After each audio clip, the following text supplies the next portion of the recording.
tidak menggunakan nama itu gitu. Tapi filosofinya harus lebih baik. Betul. Dan mungkin ini ya buat teman-teman kita di satker-satker yang lain. Betul. Kenapa tidak gitu? Ya, Karena sehingga kita harus membawa nama besar KPU toh. Betul. Kalau jadi yang terbaik mentok. Betul. Ya. Kalau lebih baik nggak ada mentok. Nah, ya, setuju. Saya sepakat Kang Ajay. Ya. Saya kira. Welcome to podcast KPU Corner. Assalamualaikum warahmatullahi wabarakatuh. Hai teman pemilih, kembali lagi bersama saya, Sekretaris KPU Kabupaten Bogor. Kali ini saya punya temen datang dari jauh lah ya, ada 100 kilo dari sini. Yaitu bukan Mas ya sebetulnya, Abang. tapi nanti Abang ya biasanya. Bang Charlie Van Houten. Salah ya. Bang Charlie dari KPU Kota Cimahi. Selamat apa berarti sore ya? Sore Bang Charlie. Ya, selamat sore Kang Ajay.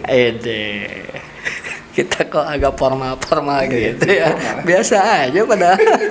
Ini karena kita baru perdana main podcast toh, jadi demam panggung. Oh gitu, demam panggung. Tenang aja, ngobrol aja biasa. Oke. Ini Mas Charlie ini ya, rekan-rekan, sebelum kita mulai jangan lupa subscribe, like, and share ya untuk YouTube kita KPU Kab Bogor. Baik, Bang Charlie, asli namanya Charlie. Ya. Oke, Charlie. Agak kurang umum ya kalau di Indonesia Charlie itu. Saya jarang temen punya nama Charlie gitu ya. Coba berarti backgroundnya dulu kita tanya sekarang nih. Lahir di mana? Kalau lahir saya itu Kang Ajay di Tanah Melayu Deli, kabupaten terakhir dari Sumatera Utara, perbatasan Aceh dengan Sumut, itu namanya Kabupaten Langkat. Kabupaten Jadi Langkat. kalau bilang Tanah Deli, adanya di Kabupaten Langkat, tepatnya itu di kota Stabat. Ya. Stabat. Iya. Oh. Saya mah kularang kuriling di Jawa Barat. Belum pernah tuh naik pesawat ke luar pulau. Oh iya gitu ya.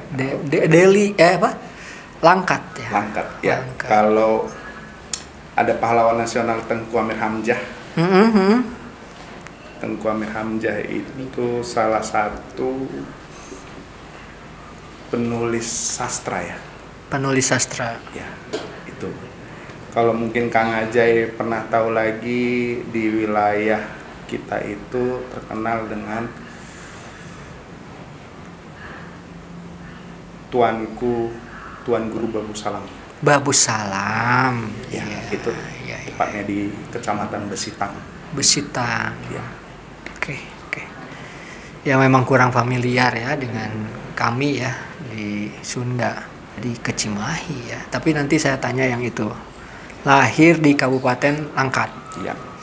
Oke, sampai S1 di situ sampai. Ya, saya asli Putra Langkat.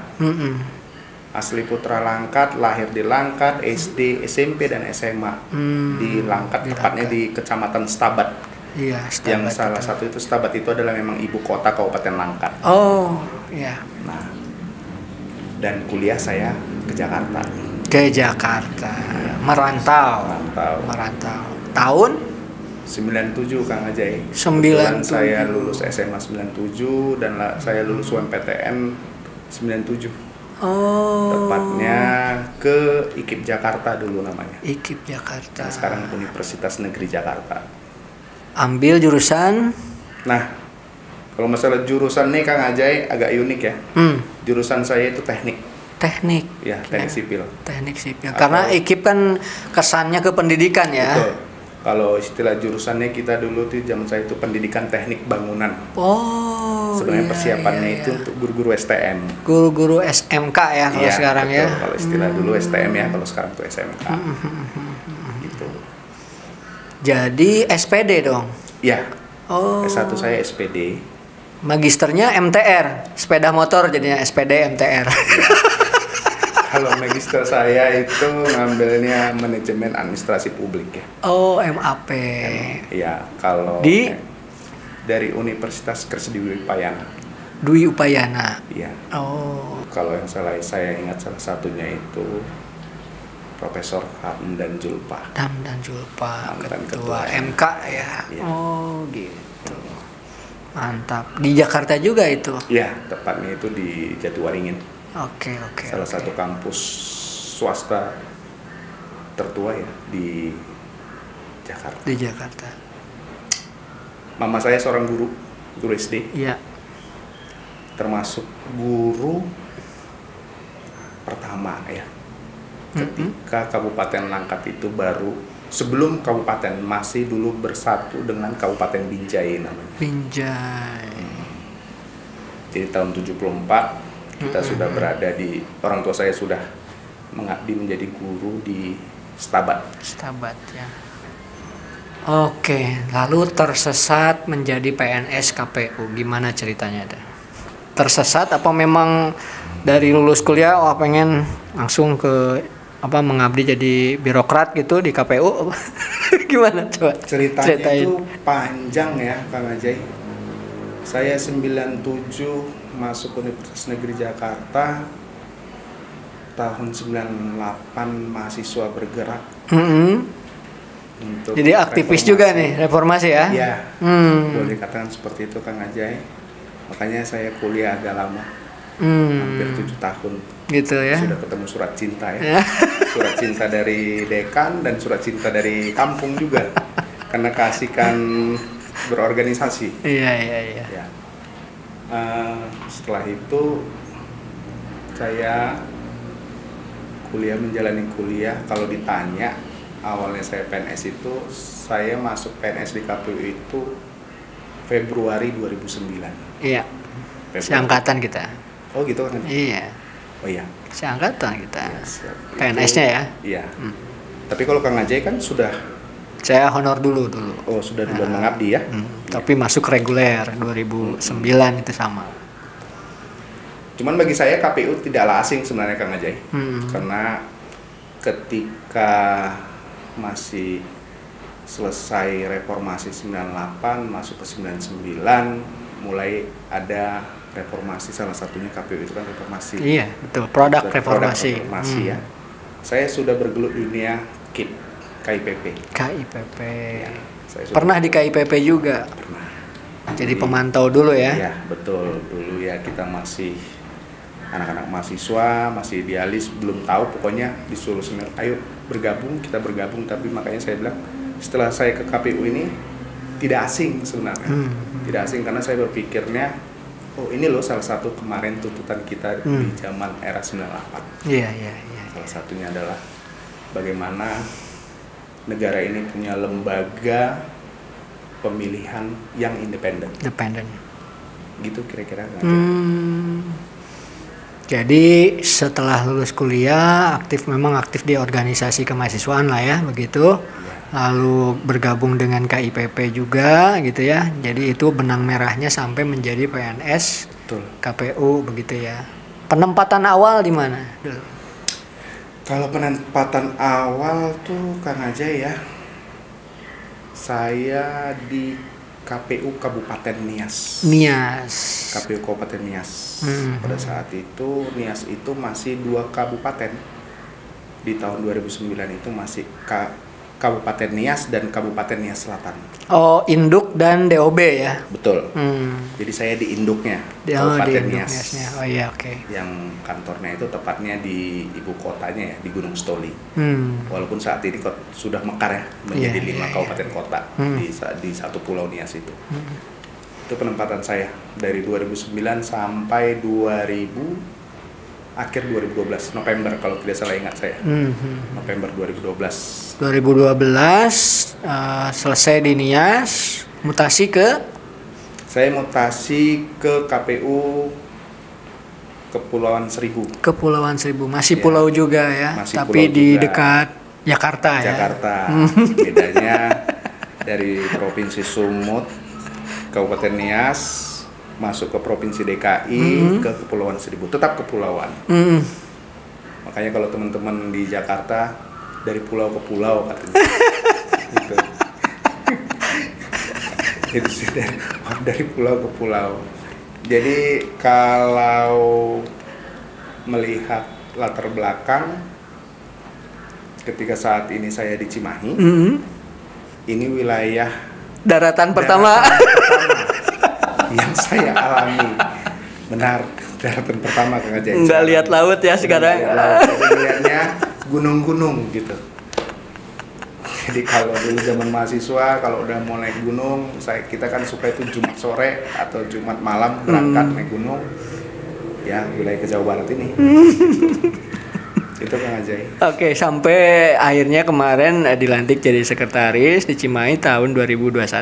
Betul, tepatnya 22 September 2021. Oke. Nah, selanjutnya nih saya mau tanya. Soalnya tadi saya banyak ditanya-tanya sama KPU Cimahi, sekarang saya harus balik nanya. Iya. Oke, di Cimahi berarti ya. Kira-kira apa tantangan terbesar di Cimahi? Ini Cimahi adalah satker ketiga ya semenjak saya bertugas menjadi seorang PNS KPU. Perbedaannya memang saya harus lebih banyak belajar. Kalau awalnya saya berbasis, dua satker itu berbasis kepulauan, saat ini masuk ke basis kota ya. Kalau saya bilang tuh kota, Cimahi itu udah kota ya. Setelah hampir 8 bulan ya saya saat ini, saya membaca DIM, saya mencoba mengajak berbincang-bincang dengan mantan-mantan PPK di Cimahi, dengan beberapa lurah, dan teman-teman komisioner yang ada di Cimahi, dan teman-teman sekretariat yang ada di Cimahi.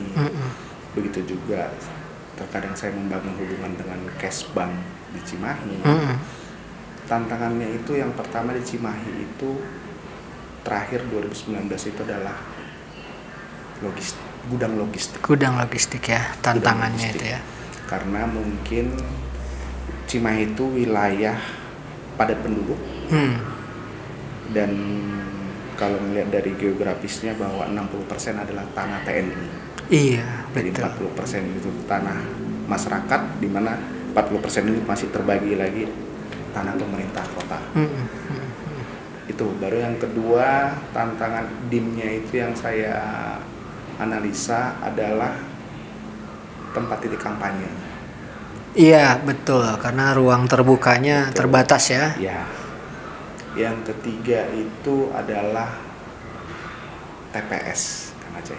TPS. Ya, karena lokasi TPS-nya maksudnya. Lokasi TPS, pembangunan lokasi TPS, karena beberapa seperti ke tahun 2019 kemarin ada beberapa TPS yang harus terbongkar. Karena ternyata dibangun di TPS itu ternyata itu adalah tanah TNI. Oh iya. Berapa jam sebelum pelaksanaan pemilu 2019 kemarin, teman-teman KPPS itu, KPU Kota Cimahi itu harus berpindah mencari titik TPS. Itu hasil DIM yang saya dapat dari. Betul. Nah, terus apa langkah-langkah yang sudah dilakukan nih sekarang? Iya, jadi alhamdulillah Kang Ajay, beberapa bulan lalu sebelum Pak Ketua KPU RI Pak Ilham sebelum habis masa periode sempat berkunjung ke Cimahi, dan kita menyampaikan pada Pak Ketua pada saat itu 3 DIM besar yang ada di Cimahi. Yang pertama adalah ketersediaan gudang dengan lokasi yang terbatas, yang kedua adalah TPS, yang ketiga adalah tempat titik kampanye. Jadi untuk yang kemarin kita sampaikan kepada Pak Ilham itu pada saat itu adalah bagaimana solusinya untuk terkait keterbatasan wilayah untuk pembangunan TPS. Pada saat itu memang Pak Ilham menyampaikan harus bersurat. Karena keputusan di tanah TNI itu hanya yang dapat menyelesaikan adalah KPU Panglima. Panglima, ya. Seperti itu. Dan memang KPU Cimahi sudah membuat surat. Hanya saja karena ini sudah Pak Ilham ini sudah selesai, sudah mantan ya, tapi kita masih mendorong itu ke KPU RI menjadi perhatian sehingga kedepannya pada saat pemilu nanti pelaksanaan 14 Februari 2024 setidaknya hal itu tidak terulang kembali. Itu terkait untuk pembangunan TPS berserta dengan titik lokasi kampanye. Kalau untuk gudang logistik sendiri Kang Ajay, selama saya menjadi sekretaris KPU Kota Cimahi ini menjadi PR ya, menjadi PR terlebih memang terkait kita tugas salah satu sekretariat itu kan memfasilitasi dan salah satunya untuk logistik itu pure ada di kita. Terlebih menyiapkan gudang. Betul. Ya. Kami Cimahi sudah berkoordinasi, berkonsultasi beberapa kali dengan Pemkot Cimahi. Alhamdulillah sampai detik hari ini masih komunikasi terjalin dan terbangun dengan baik dan hampir mengkerucut. Kita itu nanti bisa mendapat bantuan ketersediaan gudang melihat pengalaman 2019 kemarin yang hampir di ujung tanduk gara-gara masalah gudang. Itu Kang Ajay kira-kira. Oh iya, jadi memanfaatkan jejaring kerja yang ada ya begitu ya, mengaktifkan simpul-simpul gitulah ya. Untuk pendukung penyelenggaraan pemilu. Oke. Mantap sekali. Kami sih di Kabupaten Bogor mendoakan ya, mudah-mudahan di Cimahi menjadi lebih baik lagi. Terima kasih Kang Ajay. Nah, ngomong-ngomong kan kesini tuh pasti ada misi begitu ya. Dan tadi kita sudah bicara, kita sudah memperlihatkan begitu ya, yang namanya better begitu ya. Betul. Nah, biasanya kalau yang berkunjung di sini ditagih testimoni gitu ya. Dan mungkin saran, pendapat, masukan begitu ya dari Bang Charlie terkait apa yang dilakukan oleh KPU Kabupaten Bogor. Silakan Bang Charlie kalau ada. Saya bilang keren ya. KPU Kabupaten Bogor itu keren. Dengan kita sama-sama tahu dengan keterbatasan segalanya, tapi kita tetap berinovasi. Show must go on. Ya, itu yang saya lihat. Gitu ya. Ya, dengan segala keterbatasannya kita sudah tidak usah harus mengatakan itu apa, tapi kita tidak berhenti untuk berinovasi. Artinya saya mau ngambil apapun itu ceritanya adalah komitmen ya. Yang saya lihat dari Better yang program aplikasi yang ada di KPU Kabupaten Bogor ini, satu hal yang saya ambil tadi setelah kita dari pagi berbincang-bincang, bertukar pikiran, sharing knowledge ya. Itu semua dapat terwujud karena memang soliditas yang kuat ya. Amin. Dan komitmen yang kuat. Amin. Itu yang saya nilai. Karena orang pintar banyak. Gitu loh. Tapi untuk mampu bekerja sama dan dalam satu visi misi itu sulit. Sulit ya. Betul. Dan yang saya lihat itu semua bisa dilakukan karena punya kerinduan dan satu visi misi. Soliditasnya seperti yang sering dikatakan Pak Sekjen kita ya. Soliditas yang kuat. Itu saya pikir tadi saya sedikit melihat pas Kang Ajay memberikan keterangan ke kami. Pertanyaan saya cuma satu sebenarnya. Apa tuh? Ini kenapa bisa gitu? Ya. Kok bisa terwujud ya? ada hampir 7 aplikasi ya tadi ya di Rumah Pintar Pemilu ya. Belum lagi dengan produk-produk yang lainnya gitu. Belum lagi ya mungkin teman-teman pemilih tahulah, apalagi orang KPU, bahwa Kabupaten Bogor itu adalah salah satu kabupaten yang paling terbesar daftar pemilihnya. Itu sih Kang Ajay. Gitu ya. Hikmah yang saya ambil hari ini dan berkunjung. Mungkin ada masukan gitu buat kami di sini. Kalau saya masukannya jangan pernah berhenti berkarya. Ya.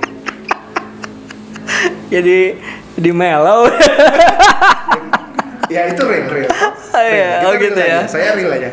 Jangan pernah berhenti berkarya. Jangan pernah berhenti untuk bermimpi. Oh gitu. Kan gitu. Betul. Itu Kang Ajay yang bisa saya dapat berikan masukannya. Oh gitu ya, gitu dah. Itu juga masukan buat diri saya. Iya. Itu masukan buat diri kami di Cimahi. Kami juga setidaknya tadi Kang Ajay bilang better untuk saat ini. Saya mengaminkan akan membawa pulang itu ke KPU Cimahi. Ya better walaupun nanti namanya tidak menggunakan nama itu. Gitu. Tapi filosofinya harus lebih baik. Lebih baik. Betul. Dan mungkin ini ya buat teman-teman kita di satker-satker yang lain. Betul. Kenapa tidak gitu? Ya, Karena sehingga kita harus membawa nama besar KPU toh. Betul. Kalau jadi yang terbaik mentok. Betul. Ya. Kalau lebih baik nggak ada mentok. Nah, ya, setuju. Saya sepakat kan aja. Ya. Saya kira ini cocok untuk mengakhiri pembincangan kita ya. Oke, iya.